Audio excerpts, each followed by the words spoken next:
Lagi bang contact customer service o kaya naman account lock ang iyong Lazada at hindi mo na magawa ang new user voucher trick? Kahit pa mag-new Gmail account at mag-clear cache at data, hindi ka pa rin makapag-register ng new account. Paano ito masolusyonan? Let's start. Go to Phone Settings. Then, i-click ang About Phone o kaya System. Next, i-click naman ang Reset. Sunod, i-click naman ang Factory Data Reset o Erase All Data. Tama po ang inyong narinig. Kailangan pong i-factory reset ang cellphone para mawala ang error o lock account sa paggawa ng bagong Lazada account. Reminder lang po, kung meron kang mahalagang pictures, videos o iba pang mga files sa cellphone mo, i-backup mo muna ito bago ka mag-factory reset.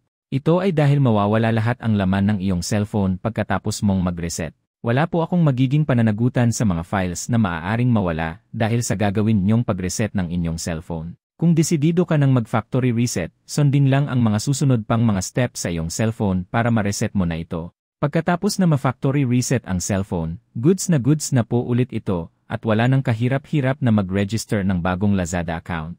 Open your Lazada app. Then, i-click ang Collect sa New User Voucher Bundle. Sunod, i-click ang Collect All. Next, i-click naman ang Login with Google. Piliin na ang Gmail account na hindi pa nagamit dati sa pag-register ng bagong Lazada account. Sa Enter Phone Number, i-click lang ang Fill in Later. Makikita ang registration successful pag nakagawa ka na ng bagong Lazada account. Next, i-click na ang Search in Lazada. Sa Permission, i-click lang ang While using the app. I-type na ang product na gusto mong bilhin.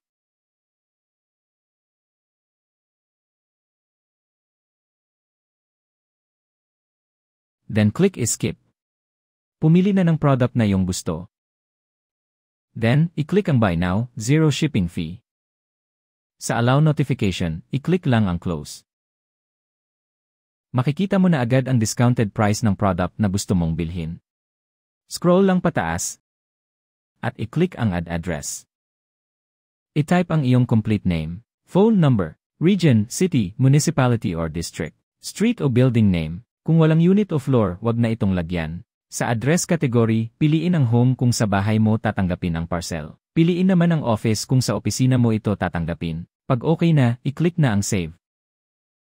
Next, makikita na ang iyong updated order summary. Nakatipid ako ng mahigit 182 pesos sa aking order. Nagkakahalaga lamang ito ng 8 pesos. Next, i-click na ang Place Order para magpatuloy.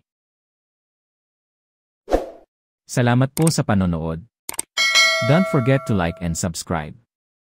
Thank you.